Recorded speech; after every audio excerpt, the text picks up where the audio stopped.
Yesus atau Isa spiritual saja, bahkan muridnya hanya 12, dan dari 12 murid beberapa diantaranya mengkhianatinya.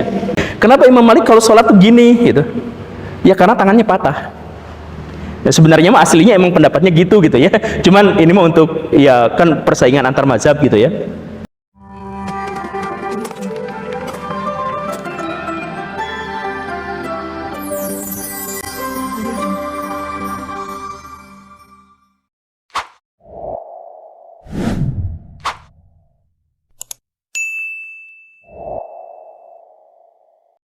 Assalamualaikum warahmatullahi wabarakatuh.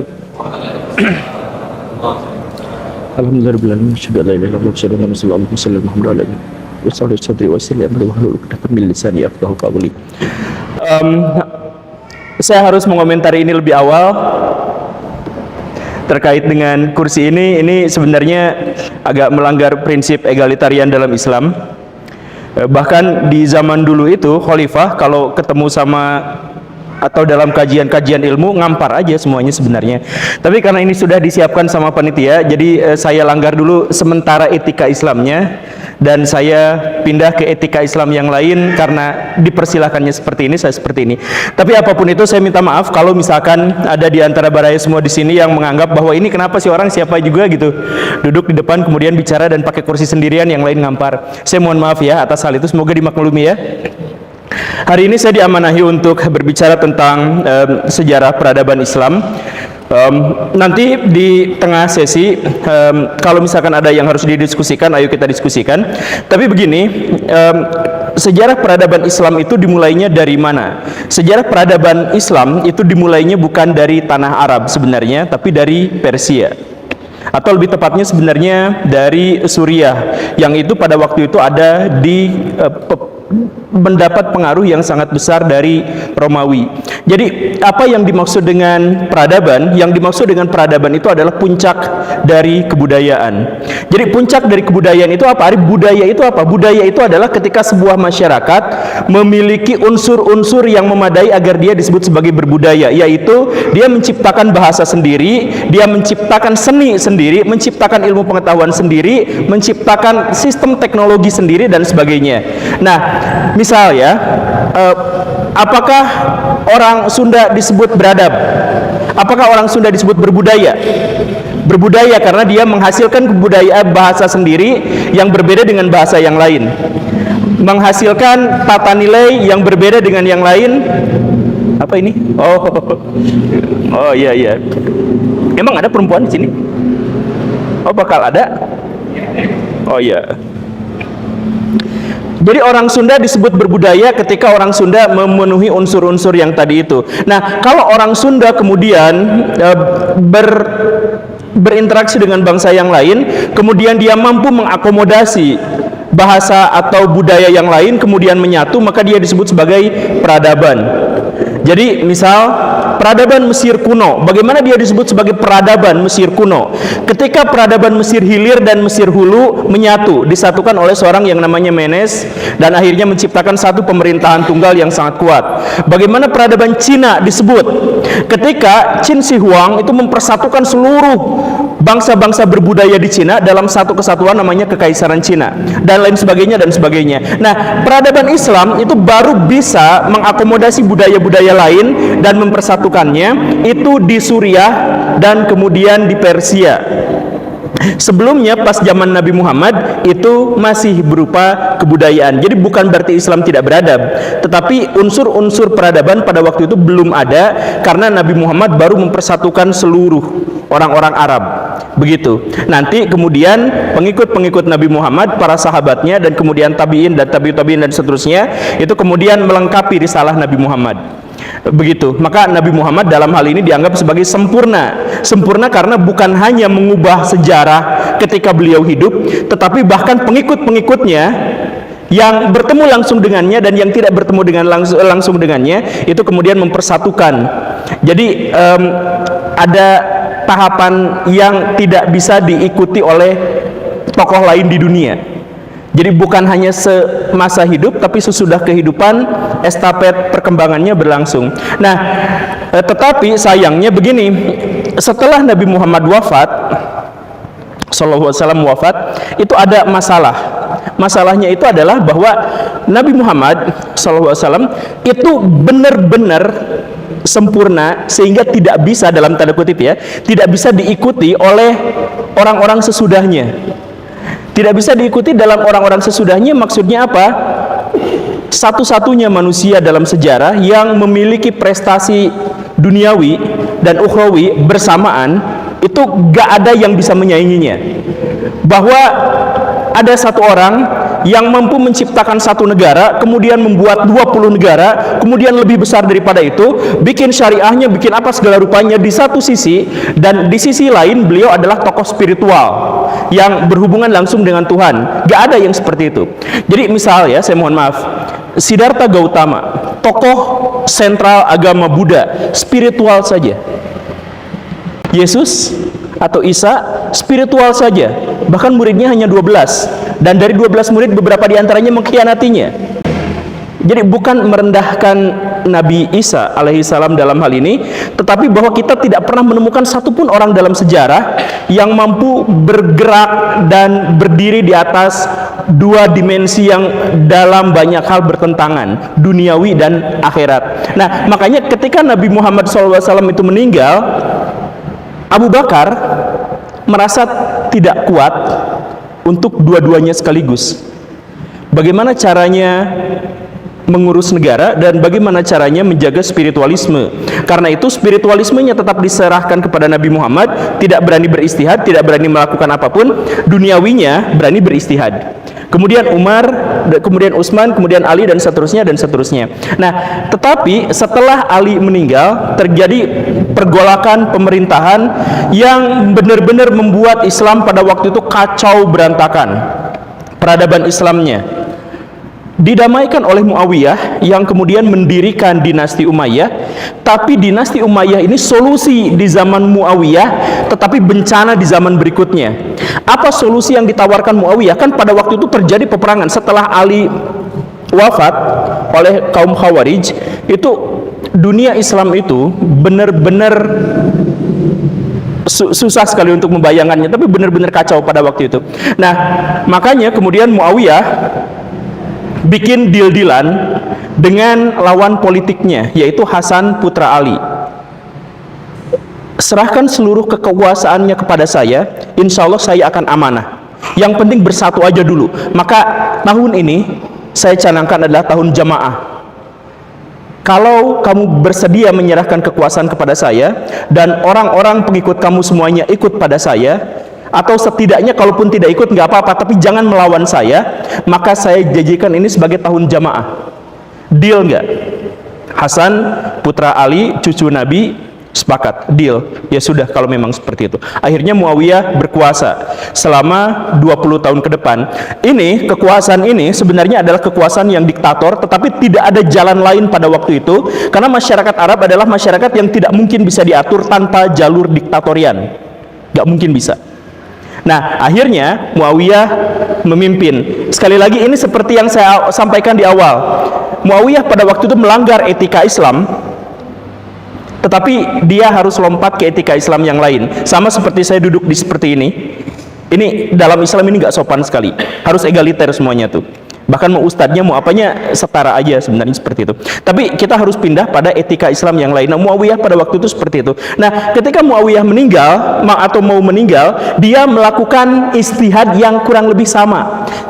Kan dalam perjanjian itu, dalam perjanjian antara Muawiyah dengan Hasan, Muawiyah mengatakan, nanti setelah saya meninggal, saya akan digantikan oleh kamu kalau masih hidup atau keturunan kamu. Itu kesepakatannya. Yang penting sekarang dunia Islam damai aja dulu. Tapi ketika Muawiyah menjelang meninggal, dunia Islam sudah damai, tapi dirongrong oleh kekuatan yang lebih besar di utara, yaitu orang-orang Roma, yang pada waktu itu menjadi musuh yang masih jauh lebih besar daripada kekuasaan Islam.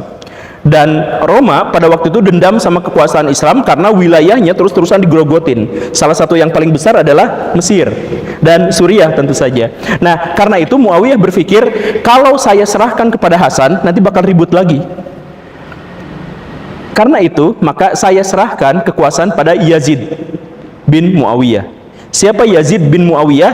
Muawiyah adalah sahabat Nabi, menjadi sahabat Nabi dalam waktu 4 tahun sebelum Nabi wafat. Tetapi anaknya Yazid bin Muawiyah itu tidak dibesarkan di lingkungan Islam, bahkan tidak dibesarkan di lingkungan peradaban. Jadi orang-orang Arab zaman dulu itu kalau punya anak laki-laki dan anak laki-laki itu diharapkan masa depannya akan menjadi orang yang hebat, maka dia akan ditempatkan di gurun. Pernah nonton film 300 Spartan nggak? Jadi ini sama seperti kebiasaan orang Sparta. Kalau mau nanti si anaknya itu hebat, simpen anaknya itu di tempat yang benar-benar tidak beradab. Kalau dia bisa bertahan hidup di situ, dia berarti unggul. Nah, Muawiyah itu melakukan hal seperti itu kepada Yazid. Ketika Muawiyah mau meninggal, anaknya itu ditarik dari gurun pedalaman itu. Kamu nanti yang menggantikan saya sebagai khalifah kedua dinasti Umayyah. Jadi Nabi meninggal digantikan oleh Abu Bakar, kemudian Umar, kemudian Utsman, kemudian Ali. Kemudian Ali meninggal gara-gara Khawarij, itu kemudian disatukan lagi dalam tahun Jamaah oleh Muawiyah. 20 tahun kemudian Muawiyah ingkar janji terpaksa, karena suksesi di zaman dulu itu benar-benar sangat rentan dan ada banyak kekacauan pada waktu itu. Jadi saya serahkan aja langsung kepada anaknya Yazid yang tadi itu. Meninggallah Muawiyah, meninggal. Yazid yang akhirnya berkuasa ini dianggap sebagai salah satu penguasa paling tidak bermoral dalam sejarah peradaban Islam. Bagaimana menggambarkan ketidakbermoralannya? Tahun pertama dia memerintah, dia membantai sekitar 10.000 sahabat Nabi dan anak-anak sahabat Nabi. Dia serang Madinah, dia hancurkan Madinah. Padahal Nabi Muhammad sudah menjanjikan bahwa orang-orang Madinah itu adalah orang-orang yang kalau misalkan ada konflik, maka prioritaskan pendapat mereka. Tapi ini dibantai semuanya. Tahun kedua pemerintahannya, Mekah yang diserang. Gara-gara siapa? Abdullah bin Zubair bin Awam, sepupunya Aisyah, itu memberontak. Kenapa memberontak pada pemerintahan yang sah? Ya, siapa juga yang bisa bertahan dengan pemerintahan yang membantai para sahabat Nabi? Maka Abdullah bin Zubair, sepupu Aisyah itu melakukan pemberontakan pada Yazid. Dan untuk memadamkan pemberontakan itu, Mekah dikepung, diserang, banjir darah di sana. Hajar Aswad, di sini ada yang pernah naik haji? Haji dinaikin gitu. Di sini ada yang pernah naik? Belum ada ya, yang masih muda-muda semua. Tapi kalau misalkan nanti berkesempatan naik haji, lihat Hajar Aswad, itu Hajar Aswadnya bukan batu, tapi serpihan batu. Hajar Aswad pernah dihancurkan dan salah satunya adalah oleh Yazid. Tentara Yazid ngepung Mekah yang pada waktu itu dipimpin oleh Abdullah bin Zubair pakai manjanik tribucet. Tahu? Wih, batu ditutupin kain, dibakar, dilempar. Wih, dan itu bukan satu batu, ratusan batu terus-terusan. Nah, Hajar Aswad pecah di situ. Tahun ketiga, Hussein. Dan inilah yang pada akhirnya benar-benar menggelorakan kemunculan Syiah. Munculnya itu gara-gara ini. Syiah jadi ekstrim itu gara-gara di sini. Hussein dibunuh dengan cara yang paling menyakitkan. Hussein jadi ceritanya tuh kan tadi ada perjanjian kan antara Hasan dengan Muawiyah. Perjanjiannya adalah nanti kalau saya mau meninggal, saya serahkan kekuasaan pada Hasan atau pada penerusnya. Hasannya sudah meninggal, harusnya diserahkan pada Hussein.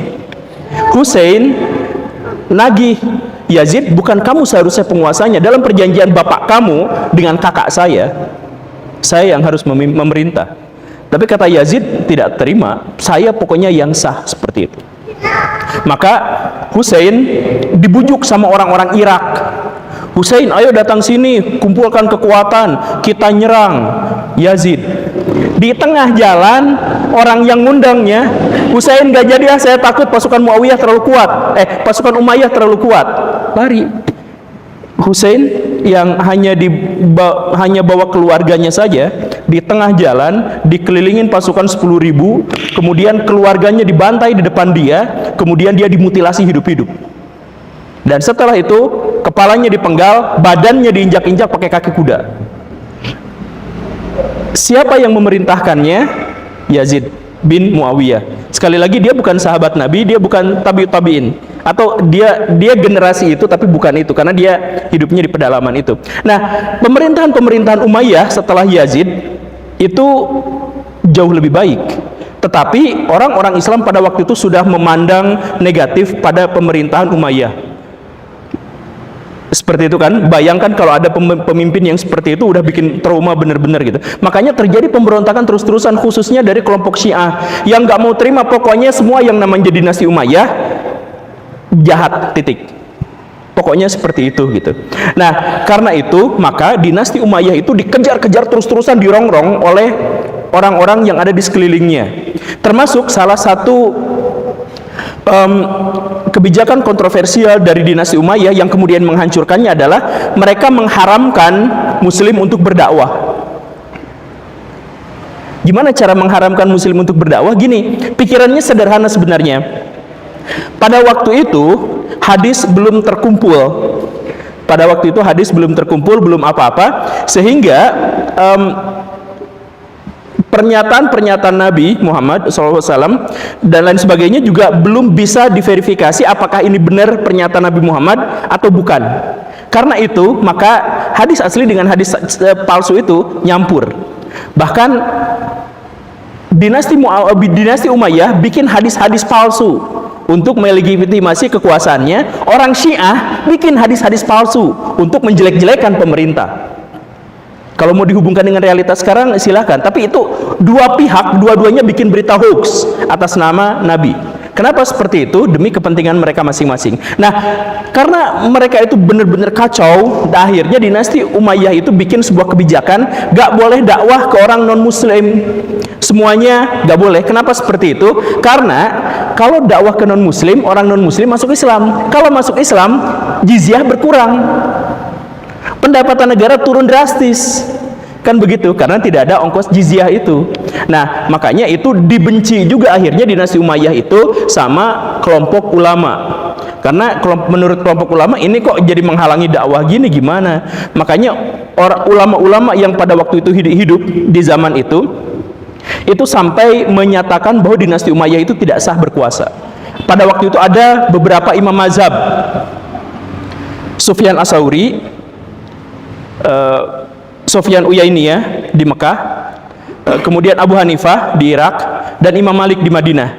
Semuanya kompakan menyatakan bahwa dinasti Umayyah itu nggak sah berkuasanya. Satu-satunya yang kemudian mereka akui dan mereka nangis-nangis setiap menyebut namanya itu adalah Umar bin Abdul Aziz. Itu karena itu di bawah gemblengan Umar waktu kecilnya. Bukan di bawah gemblengan Umar, di bawah keluarga yang digembleng sama Umar. Jadi itu luar biasa baik, luar biasa. Bahkan orang Yahudi, orang Nasrani ketika dengar dia meninggal itu semuanya ikut nangis semua, karena luar biasa pemerintahannya itu luar biasa baik. Dan pada waktu itulah keran dakwah pertama kali dibuka di zaman dinasti Umayyah itu. Jadi langsung berbondong-bondong masuk Islam semuanya, dan peradaban Islam dimulainya saat itu. Tapi pada waktu itu masih di Damaskus. Nah, setelah tapi karena saking baiknya Umar bin Abdul Aziz, dia akhirnya dibunuh sama keluarganya sendiri karena terlalu baik. Jadi misal gini, ada orang Yahudi, rumahnya digusur. Kenapa rumah saya digusur? Mau dibikin masjid. Bukan dibikin masjid, masjidnya diperluas. Ketemu sama Umar bin Abdul Aziz, ini siapa yang ngegusur ini rumah Yahudi ini? Saya gubernur pada waktu itu. Ngapain digusur kayak gitu? Ini mau diperluas masjidnya. Ini kisahnya serupa dengan Umar bin Khattab, tapi ini versi yang Umar bin Abdul Aziz. Lalu Umar bin Abdul Aziz, coba lihat mana proposalnya. Ini kenapa tiba-tiba masjidnya jadi bagus kayak gini?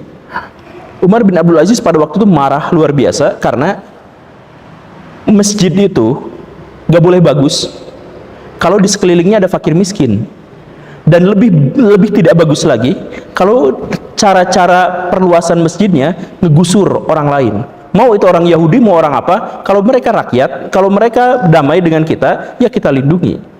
Jadi si proposal itu dirobek-robek, masjidnya yang diperindah itu dipretelin lagi, kemudian diganti untuk bikin rumah sakit, bikin sekolah, bikin jembatan. Jadi si masjid. Nah, ini sebenarnya adalah ide Islam yang sekarang hilang. Di zaman Nabi, Nabi punya uang sebanyak apapun, masjid nggak diperindah. Nabi itu tiap hari itu dapat duit, dapat uang. Tapi uang itu digunakan diantaranya adalah untuk menafkahi orang gelandangan di Masjid Nabawi. Tapi masjidnya gak direnovasi. Padahal uangnya banyak pada waktu itu. Kemudian di zaman Abu Bakar tidak direnovasi, di zaman Umar tidak direnovasi, di zaman Utsman direnovasi, diperluas saja karena jemaahnya makin banyak. Di zaman Ali tidak. Di zaman Muawiyah direnovasi lagi, diperluas lagi, tapi tidak diperindah. Karena aturannya selalu sama dalam Islam, tidak boleh bikin masjid sebagus-bagus, mewah-mewah kalau di sekelilingnya itu ada orang-orang fakir miskin. Nah, gitu kan? Umar bin Abdul Aziz melihat itu. Ini ngapain masjid dibagus-bagus? Masjid itu didirikan, masjid itu dimakmurkan, bukan malah menjauhkan dari masyarakat. Makanya saya sering bilang, misalkan kalau ada masjid yang seperti ini, misalkan satu masjid kayak ini seperti ini, menyediakan 10 tempat menginap untuk orang gelandangan. Itu masjid itu semestinya seperti itu. Karena di zaman Nabi, Masjid Nabawi segede gitu, 60 orang di situ. Gelandangan, saya mohon maaf ya yang nggak punya rumah, itu dipelihara. Nah, di zaman dinasti-dinasti itu dihilangkan. Di zaman Umar bin Abdul Aziz dikembalikan fungsi masjid seperti itu. Kemudian kan uang negara adalah uang pemerintah gitu. Jadi pajak semuanya diserahkan pada pemerintah.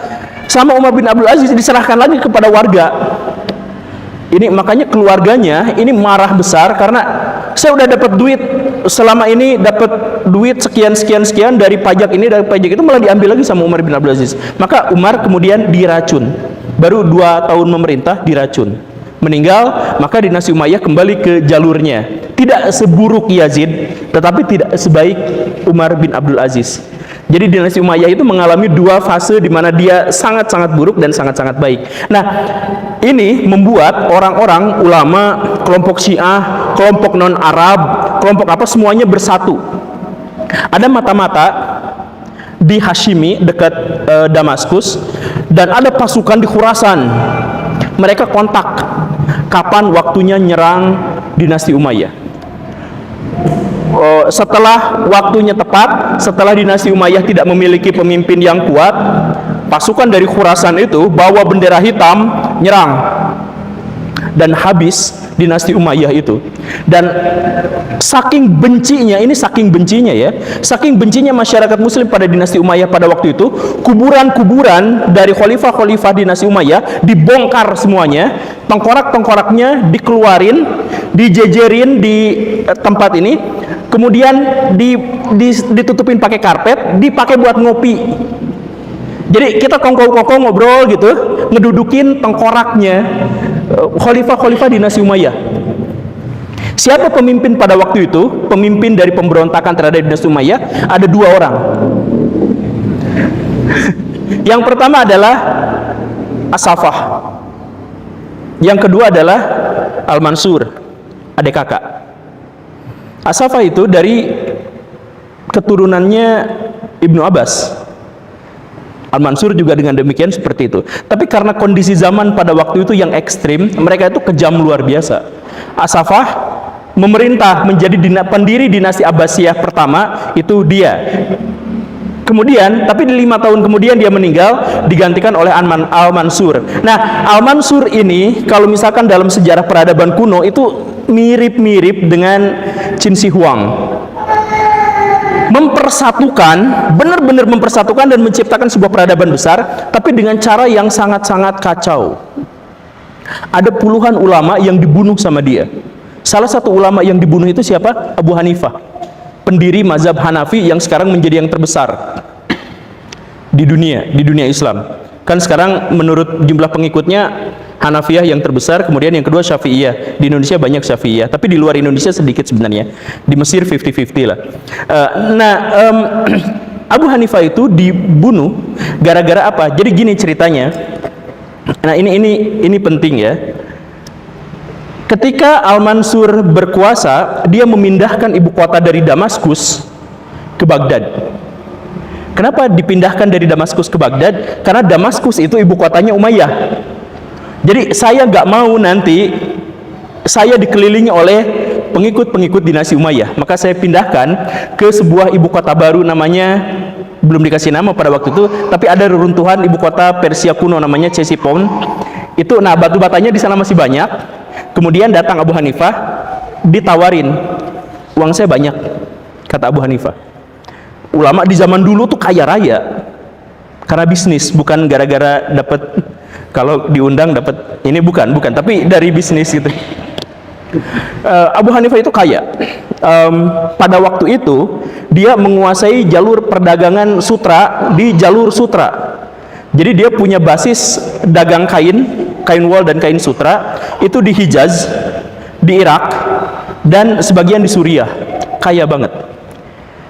Saya bantuin, kata Abu Hanifah, saya bantuin bikin kota. Kotanya Bunder. Makanya karena Bunder dikasih nama Baghdad. Jadi kotanya itu, makanya saya tuh awalnya tuh minta papan tulis.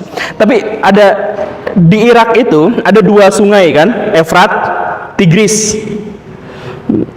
Nah, si Efrat Tigris itu kan, si Tigris itu gini, terus ada lengkungan kecil di situ. Nah, di tengah-tengah lengkungan itu dibikinlah bulat sempurna kota, benteng penduduk. Kemudian ada 4 celah. Di utara itu namanya gerbang Roma, sebelah sini, sebelah barat gerbang Syam, sebelah selatan gerbang Kufah, sebelah timur gerbang Khurasan. Bulat, terus kasih gini, terus di tengahnya dibulutin lagi, jadi kayak donat. Nah, di sininya warga penduduk semuanya ngumpul di situ. Terus sungai Tigris itu dicodet, dikasih sodetan, kasih saluran irigasi masuk ke dalam ibu kota itu untuk pengairan, terus keluar lagi. Karena kan bentuknya begini ya. Nah, jadi disodet kayak gitu. Nah, jadi di situ makmur sekali. Nah, jadi di tengah-tengahnya itu kosong, alun-alun, dikelilingin benteng, hanya ada 2 bangunan di situ. Istana dan masjid. Terus benteng dikelilingin, terus hutan di tengah-tengahnya itu. Nah, baru rumah penduduk dibentengin lagi. Nah, udah itu ada benteng berikutnya, rumah penduduk di luar lagi, lebih banyak lagi. Begitu. Nanti dibenteng lagi di situ. Jadi besar, tapi kenapa namanya Baghdad? Karena bulat. Gitu. Nah, itu yang bikin pondasi itu, uangnya itu dari Abu Hanifah. Dibikin pondasi udah bulat kayak gitu, Al-Mansur oke, ucap terima kasih. Nah, Al-Mansur itu kemudian di tengah jalan dia bertemu dengan seorang mu'alaf.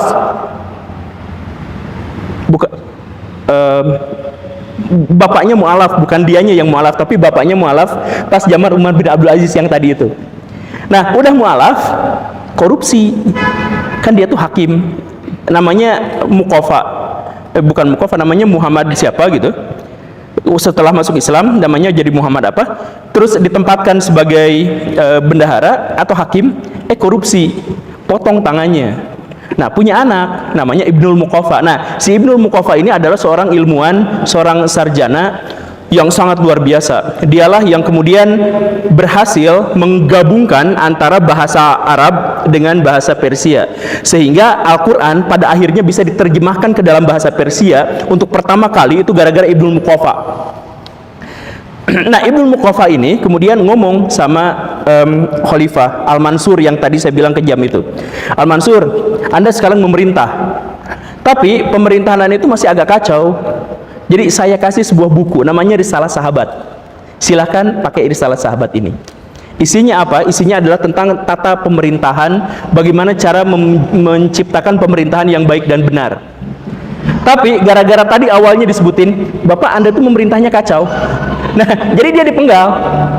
Si Ibnul Muqafa itu dipenggal, padahal dia jasanya terhadap Islam luar biasa. Dipenggal sama Al-Mansur, tapi bukunya dibaca juga.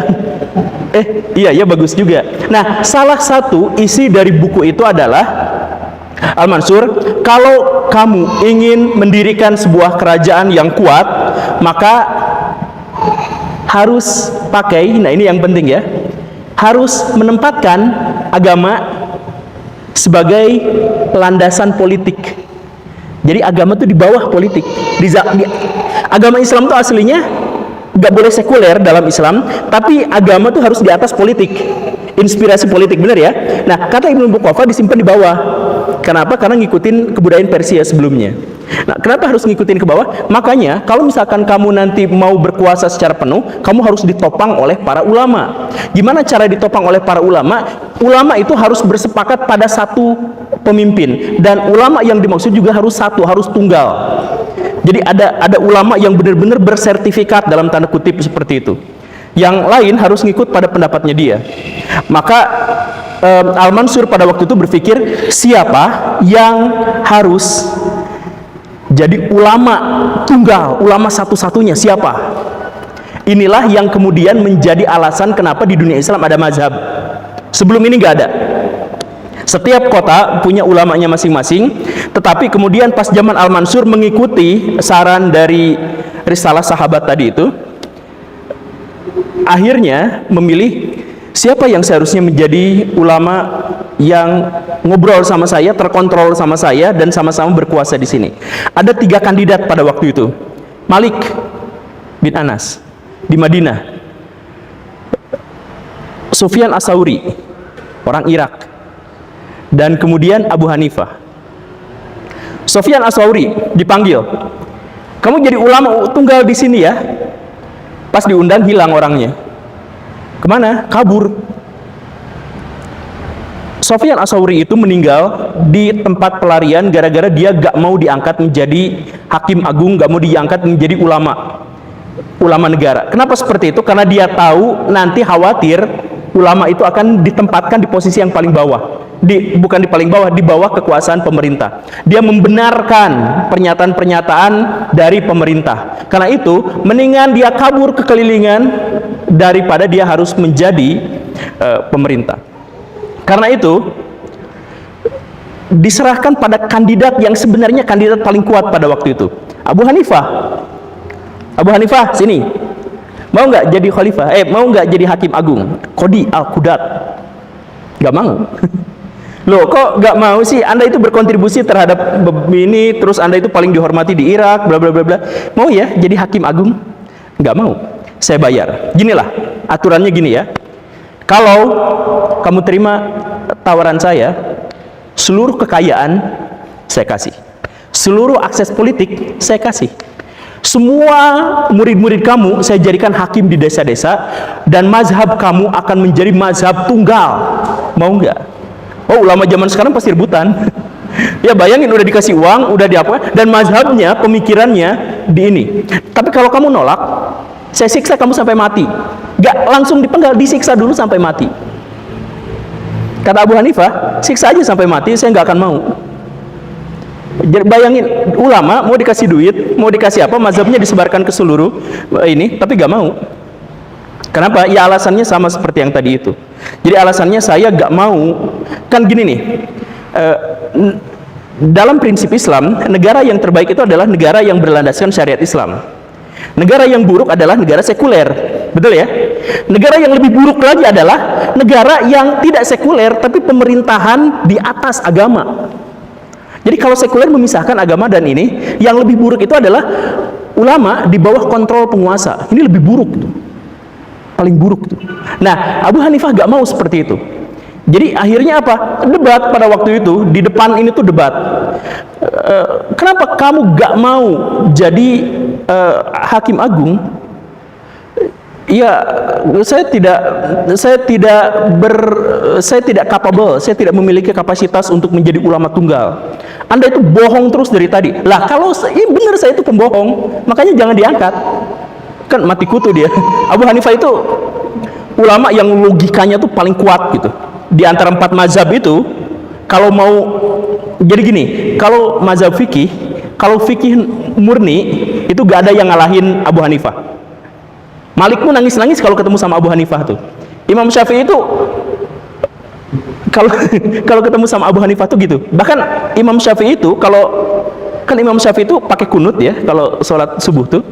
Kalau di kampungnya Abu Hanifah tuh nggak berani kunut, karena ngikutin Abu Hanifah, kan menghormati.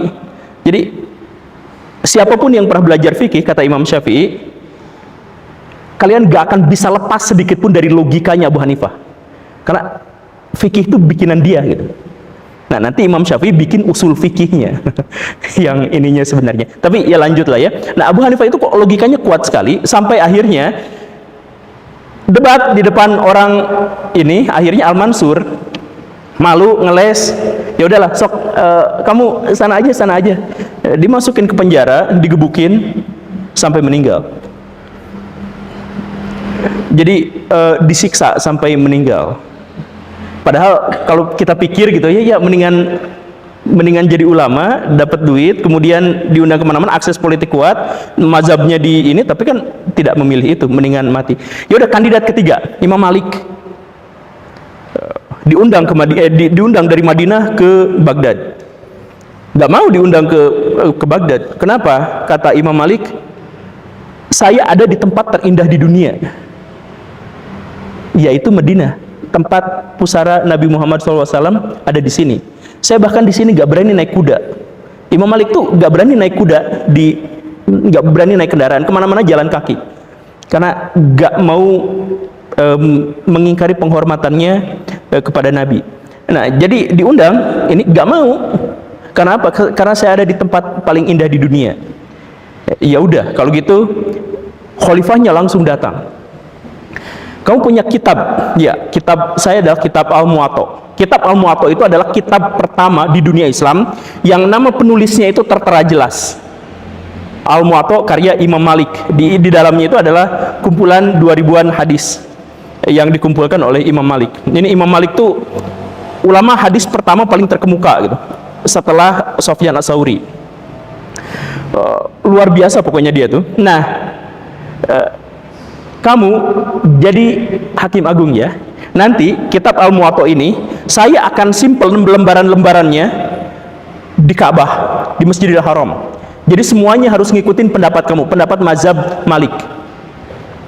Ya jangan gitulah, kata Imam Malik. Saya malu sama orang-orang Irak. Dan lagian ilmu saya itu masih cetek gitu. Ulama asli itu cirinya adalah saya masih cetek ilmunya gitu. Itu salah satu. Nah, Imam Malik juga mengatakan seperti itu. Dan perkataan ini bukan hanya gimmick ya. Jadi Imam Syafi'i itu bersaksi bahwa Imam Malik tuh kalau dalam kajian seperti ini ditanya 100 pertanyaan, dia menjawab 75 pertanyaan dengan jawaban saya nggak tahu. Saking hati-hatinya. Dan Imam Malik mengatakan, saya berani ngomong menjelaskan sesuatu hal setelah seluruh ulama-ulama di Madinah merekomendasikan saya untuk ngomong itu. Jadi ulama-ulama Madinah semuanya kalau sudah bersepakat bahwa Imam Malik paling tahu terkait tema ini, baru dia berani ngomong itu. Sisanya gak berani. Karena apa? Karena takut sekali. Imam Malik itu spesialis hadis. Jadi dia takut sekali kalau dia keceletot sedikit aja terkait dengan hadis. Makanya dia gak berani ngomong. Nah, makanya pas ditawarin, kamu jadi hakim agung, ininya dijajarin di sini, kitab Al-Muwatta'nya, saya nggak mau, ilmu saya masih cetek gitu. Nanti saya diketawain sama orang-orang Irak. Orang Irak itu maksudnya Abu Hanifah dan murid-muridnya. Ya, akhirnya disiksa juga. Tapi nggak sampai meninggal untungnya pada waktu itu, karena Mansur udah membunuh terlalu banyak ulama. Cuman sempat matahin tangan Imam Malik. Makanya Imam Malik itu, ini mah sebenarnya candaan orang-orang pengikut Imam Syafi'i ya. Kan kalau Abu Hanifah sholatnya itu sidakepnya itu di bawah pusar. Kalau Ahmad bin Hambal itu sidakepnya di atas dada. Kalau Imam Syafi'i itu di sini. Nah, kalau Imam Malik itu di sini. Jadi Allahu Akbar gitu. Gitu ya. Ini jadi kalau misalkan ada orang yang nyebut itu orang Syiah itu sholatnya beda gini, nggak pakai gini gitu, itu bukan sholatnya Syiah, itu sholat ulama-ulama Madinah pada umumnya seperti itu. Nah, dulu pendiri mazhab Syiah yang dipakai sama orang Syiah itu kan Ja'far Shadiq. Nah, itu orang Madinah, dan Imam Malik juga orang Madinah. Nah, riwayat-riwayat yang berkembang di Madinah itu kalau sholat tuh gini, nggak gini, seperti itu. Nah, tapi balik lagi, nggak celetukan pengikut-pengikut Imam Syafi'i di Indonesia khususnya. Kenapa Imam Malik kalau sholat tuh gini gitu? Ya karena tangannya patah. Ya, sebenarnya mah aslinya emang pendapatnya gitu ya. Cuman ini mah untuk ya kan persaingan antar mazhab gitu ya. Nah seperti itu. Nah jadi Imam Malik tidak meninggal, tapi dia tangannya patah gara-gara itu. Nah ini sebenarnya menunjukkan bahwa pemerintahan pada waktu itu terlalu otoriter. Tetapi disinilah pertama kalinya mazhab itu muncul. Pada waktu itu tidak ada satupun ulama yang mau jadi jadi pemimpin mazhab. Jadi yang diangkat itu adalah ulama-ulama receh. Yang siapa gitu ya, pokoknya mah ya diangkat aja seperti itu. Nah, makanya pas mau meninggal, Al-Mansur itu berpesan kepada anak-anaknya, saya tuh kejam banget. Saya tuh bener-bener dosa saya itu udah gak bener-bener terampuni karena terlalu banyak membunuh orang, membunuh ulama. Tapi itu saya lakukan untuk mendirikan kekhalifahan Abbasiyah. Nah, karena itu, maka Al-Mansur itu menjelang meninggal, pesannya dua. Yang satu, dia kalau makamnya lebih dari 100. Kenapa makamnya lebih dari 100? Di makam itu semuanya gak ada jasadnya dia. Karena takut, kan dia dulu yang pesta itu, pesta di atas tulang belulang itu, dia takut diperlakukan seperti itu, makanya bikin makam 100 biji, dia nggak ada jasadnya, nggak ada yang di situ, jasadnya sampai sekarang nggak tahu di mana. Jadi kalau nanti dibongkarin, sok aja bongkar tuh 100 tuh, cari satu-satu, nggak ada. Gitu. Jadi dia pengen ngeprank gitu. Itu yang pertama. Kemudian pengganti saya itu adalah anak saya namanya Al-Mahdi. Jadi dia ngasih anaknya itu Al-Mahdi. Kenapa namanya Al-Mahdi? Karena hadis Nabi mengatakan bahwa nanti di akhir zaman akan ada sosok Al-Mahdi, penyelamat. Dia sudah merasa dirinya itu Dajjal sendiri gitu. Karena itu dia ngangkat anaknya namanya Al-Mahdi. Begitulah kurang lebihnya. Jadi dia tahu dia salah, tapi ya dalam beberapa hal dia merasa bahwa kesalahannya berlebihan, sehingga dia mau minta maaf tapi harga dirinya menghalangi dia. Makanya dia angkat namanya anaknya itu namanya Al-Mahdi. Dan Al-Mahdi itu memang benar luar biasa. Setelah semua infrastruktur seluruh Baghdad itu benar-benar bagus, ya awalnya dengan dipaksa dulu. Kan sebenarnya gini, seluruh dunia, seluruh peradaban dunia itu dibesarkan itu dengan kekerasan, itu pasti. Kenapa? Karena untuk mempersatukan otak manusia yang beda-beda di zaman dulu itu harus dengan kekerasan. Cari peradaban manapun di seluruh dunia didirikannya awalnya dengan kekerasan.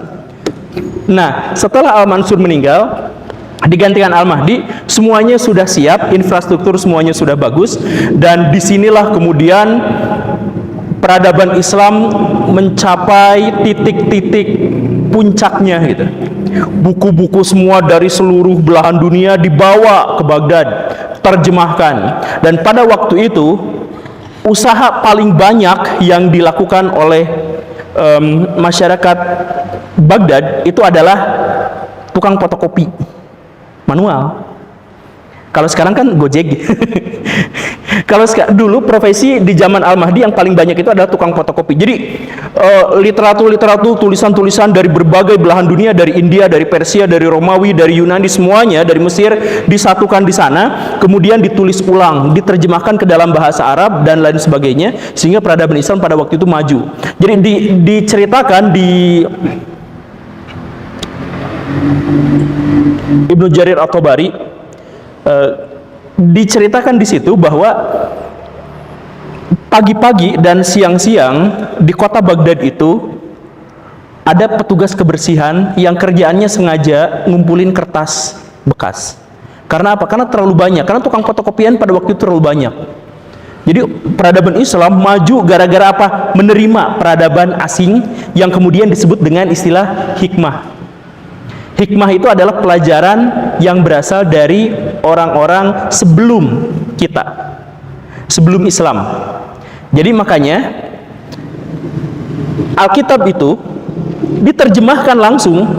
Kan kalau kita takut-takut gitu ya, zaman sekarang tuh Islam takut haram itu apa gitu. Tapi dulu itu dianggapnya itu adalah hikmah, karena itu adalah bagian dari ajaran Nabi Isa. Injil yang paling pertama diterbitkan itu adalah Injil Thomas, yang justru malah ditolak sama gereja zaman sekarang. Itu Injil Thomas itu dipakai di Al-Mahdi, oleh Al-Mahdi itu. Dan Al-Mahdi itu melanjutkan tradisi ngadain diskusi, bukan debat, diskusi seminggu sekali di depan ini, tapi antar kelompok-kelompok yang berbeda, antar agama yang berbeda. Ada orang Buddha, ada orang apa, Hindu, Kristen apa, didebatkan di situ, didiskusikan. Tapi nggak untuk musuhan, didiskusikan aja. Dan dari situlah pada akhirnya nanti ada orang Buddha yang masuk Islam, namanya Barmaki. Dan inilah yang nanti menjadi salah satu wazir paling terkemuka sepanjang peradaban Islam. Selain Ibrahim Pasha dari Turki, ini adalah salah satu wazir paling terkemuka. Nah, Barmaki itu orang Buddha, terus masuk ke Islam gara-gara banyak debat-debat, diskusi-diskusi di Al-Mahdi itu. Nah, setelah Al-Mahdi meninggal, sebelum Al-Mahdi meninggal, dia itu punya anak dua. Yang pertama namanya Musa Al-Hadi, yang kedua yang jauh lebih terkenal adalah Harun Al-Rashid. Kan Musa sama Harun dipersaudarakan kan, nabi itu kan. Nah, ini terinspirasi dengan nama nabi-nabi itu. Jadi anak pertama itu dikasih nama Musa Al-Hadi, dan yang kedua adalah Harun Al-Rashid. Nah, Musa Al-Hadi itu berkuasa, tidak terlalu mencolok, tapi itu melanjutkan estafet peradaban. Nah, barulah sampai setelah itu adalah Harun Al-Rashid, sosok yang ekstrim. Ekstrim itu sangat baik sekaligus sangat kejam. Dia adalah khalifah pertama yang di singgasananya itu di sebelahnya nyimpen tempat pemenggalan manusia. Jadi kalau ada yang macam-macam sedikit sama dia, penggal. Tapi di situ pula lah, nah, kekhalifahan Islam itu mencapai titik komprominya. Kan tadi ya dikatakan yang tadi itu, negara yang terbaik itu adalah negara yang pemerintahannya ada di bawah inspirasi ajaran agama. Betul ya? Negara yang buruk itu adalah negara yang sekuler, karena berarti moral dengan kepentingan itu dilepaskan. Yang lebih buruk lagi adalah agama di bawah pemerintahan, itu lebih buruk. Nah, sepanjang masa Al-Mansur itu posisinya yang tadi itu, gara-gara bukunya Ibnul Muqaffa itu. Nah, pas zaman Harun Al-Rashid, murid terbaiknya Abu Hanifah datang langsung menawarkan, Anda butuh hakim agung, gimana kalau dari kelompok Abu Hanifah, dari kelompok kami dulu, leluhur Anda itu minta Abu Hanifah, sekarang saya tawarin untuk seperti itu, tapi dengan persyaratan begini. Orang-orang ulama-ulama Abu Hanifah sepakat akan menjadi hakim agung dengan peraturan 3. Salah satu yang paling penting adalah bahkan khalifah harus tunduk kepada kami, karena kami ulama. Mau nggak? Harun Al-Rashid tunduk pada ulama, dan itulah yang pada akhirnya memunculkan peradaban Islam yang luar biasa besar itu. Jadi politik akhirnya di bawah para ulama yang seperti itu. Makanya Harun Al-Rashid itu galaknya benar-benar menakutkan untuk lawan-lawan politiknya. Tapi pernah dia ngirim surat ke Imam Malik, yang tadi pada waktu itu masih ada Imam Malik, masih hidup. Imam Malik, saya undang untuk ceramah di Masjid Baghdad. Dikirim surat. Kata Imam Malik, ilmu itu didatangi bukan mendatangi. Khalifahnya dibentak. Pakai surat tapi dibentak. Ilmu itu didatangi bukan mendatangi. Oh gitu ya. Marah, tapi ya udah, saya tunduk pada ulama. Datanglah ke Madinah, dengerin kajian Imam Malik kayak gini, dengerin kajian ini. Tapi saya bukan Imam Malik ya, dan Baraya juga bukan Harun Al-Rashid dan gengnya, bukan. Tapi kajian yang seperti ini, Harun Al-Rashid itu kan, Imam Malik tuh kalau ceramah itu senyap, karena yang dia bacakan itu hadis, jadi senyap. Jadi untuk banyak orang itu bosan. Nah, Harun Al-Rashid bosan, dia ngobrol sama wazirnya yang Al-Barmaki tadi. Gebrak itu meja langsung di ini. Kamu diam. Ketika kata-kata Nabi diucapkan, semua orang harus diam. Itu khalifah. Jadi diam beneran, jadi diam. Jadi ini adalah pemerintahan yang di satu sisi kejam. Maksud kejam itu benar-benar terhadap oposisi meleng sedikit sama dia, gak ikut patuh peraturan sama dia sedikit aja, itu benar-benar bisa nyawa melayang. Tapi di sisi lain, Harun al-Rasyid itu mudah nangis, tiap sholat itu nangis, ketemu sama ya yang apa, ketemu sama ulama-ulama dia hormat dan sebagainya. Itu karakteristik dari Harun al-Rasyid itu seperti itu. Makanya dia akhirnya mencapai puncak peradaban Islam, dan Islam benar-benar penuh dan kaya dengan ilmu pengetahuan. Karena apa? Karena pertama, dia menempatkan agama di atas politik, dan yang kedua, agama yang dimaksud itu benar-benar terbuka terhadap seluruh peradaban. Dia ambil hikmahnya, dia ambil, jadi teknologi apa semuanya dia ambil. Kalau sekarang kan banyak di antara kita yang tidak seperti itu kan. Bahkan ada ulama-ulama atau ustadz-ustadz yang ngomong misalkan, udah nggak usah belajar ekonomi, gak akan dibawa mati, nah kayak gitu kan. ya banyak yang seperti itu, tapi itu sebenarnya menyalahi aturan Islam, karena Islam itu nggak pernah sekuler.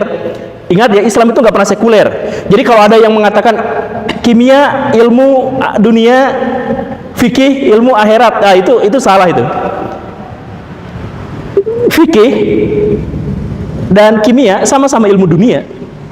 Ilmu akhirat itu apa? Ilmu akhirat itu adalah ketika kimia digunakan untuk tauhid, itu ilmu akhirat. Ketika matematika digunakan untuk tauhid, itu ilmu akhirat. Fikih digunakan untuk akhirat, itu namanya ilmu akhirat. Itu ilmu agama. Ya, sisanya yang lain-lain itu adalah ilmu agama. Jadi ilmu agama itu adalah sisanya ilmu dunia. Jadi ilmu agama itu adalah semua cabang ilmu pengetahuan, tapi kita ikhlas di situ. Begitu. Sebaliknya. Ya, tapi intinya adalah Islam pada waktu itu ada di puncak kejayaan di masa Harun al-Rasyid. Sisanya kalau misalkan ada yang mau didiskusikan, dipersilahkan.